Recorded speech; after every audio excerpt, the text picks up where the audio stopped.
வச்சு பீஸா தான் பண்ண போகிறோம். அதுக்கு நான் 4-5 ப்ரெட் எடுத்திருக்கேன். ப்ரெட்டோட ஓரங்களை நம்ம கட் பண்ணிக்கலாம்.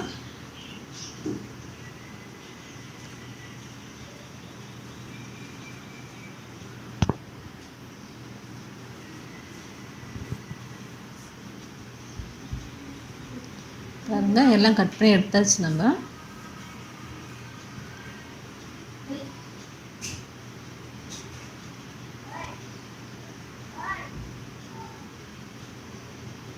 அதுக்கு தேவையான நான் 3 முட்டை எடுத்திருக்கேன். முட்டை நம்ம அடித்து வச்சுக்கலாம். பேனில் நெய் கொஞ்சம் அப்ளை பண்ணிக்கோங்க. அதில் அப்ளை பண்ணிவிட்டு இந்த ப்ரெட்டெல்லாம் அதில் நம்ம ஸ்லைட்டாக ரோஸ்ட் பண்ணிக்கலாம்.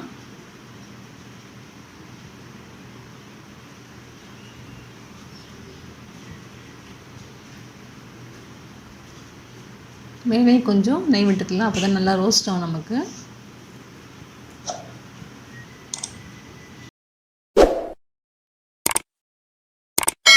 நம்ம திருப்பி போட்டுக்கலாம்.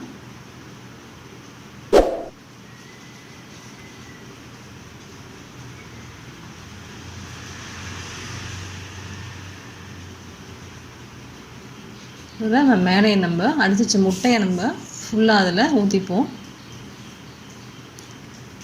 சிம்லேயே வச்சுக்கோங்க, இல்லைன்னா நம்ம முட்டை ஊற்றக்கூடாதுன்னா கருகி போயிடும். அடுப்பு ரொம்ப சிம்லேயே வச்சுக்கோங்க.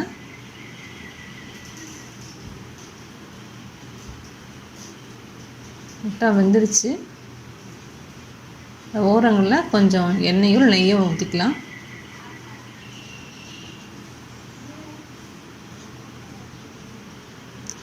அது மேலே நம்ம கொஞ்சமாக டொமேட்டோ சாஸ் ஆட் பண்ணிப்போம். அது ஒரு நல்ல டேஸ்ட் கொடுக்கும் நமக்கு. இந்த இனிப்பு காரம் எல்லாமே நமக்கு எடுத்து கொடுக்கும்.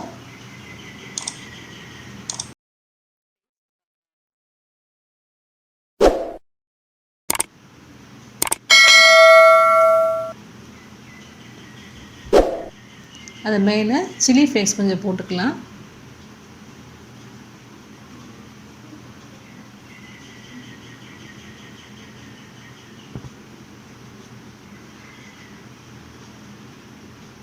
மேலே நம்ம கொஞ்சமாக சீஸ் துருவி போட்டுக்கலாம்.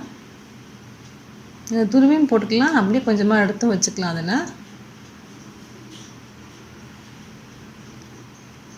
அது மேலே கொஞ்சமாக நம்ம வெங்காயத்தை துண்டாக நம்ம நறுக்கி வச்சுக்கலாம். பீஸாக்கு போடுற மாதிரியே தான் எல்லாமே இதில் போட்டுக்க வேண்டியது தான். தக்காளியே கொஞ்சம் ஓரங்களில் அழகுக்காக போட்டுக்கலாம். நீங்கள் குடமிளகா தான் குடமிளகா கூட போட்டுக்கலாம், நல்லதாக இருக்கும்.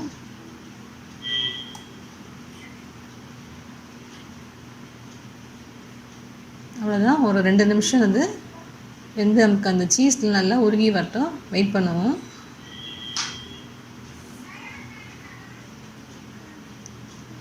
நல்லா வெந்துடுச்சு. நம்ம மேலே கொஞ்சமாக கொத்தமல்லி தூவிக்கலாம்.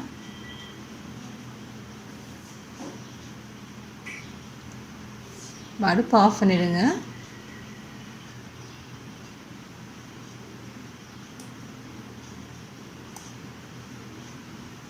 அவ்வளோதான், நம்மளுடைய பிரெட் பீஸா ரெடி ஆகிடுச்சு. இதை நம்ம ஒரு பிளேட்டுக்கு மாற்றிக்கலாம்.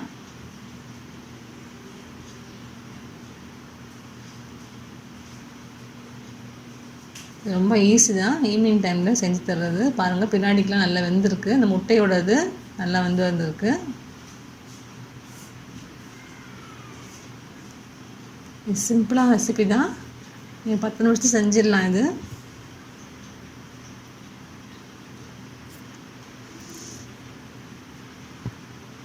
நம்ம இதை கட் பண்ணிக்கலாம்.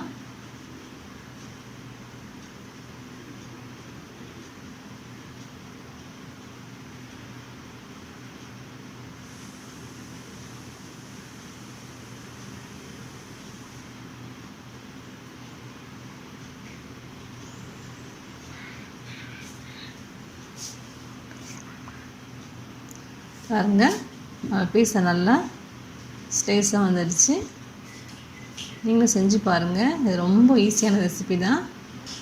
ஈவினிங் டைமில் நம்ம டீ போட்டு செஞ்சிடலாம். இது செஞ்சு பார்த்துட்டு உங்கள் கமெண்ட்ஸ் சொல்லுங்கள். தேங்க்யூ.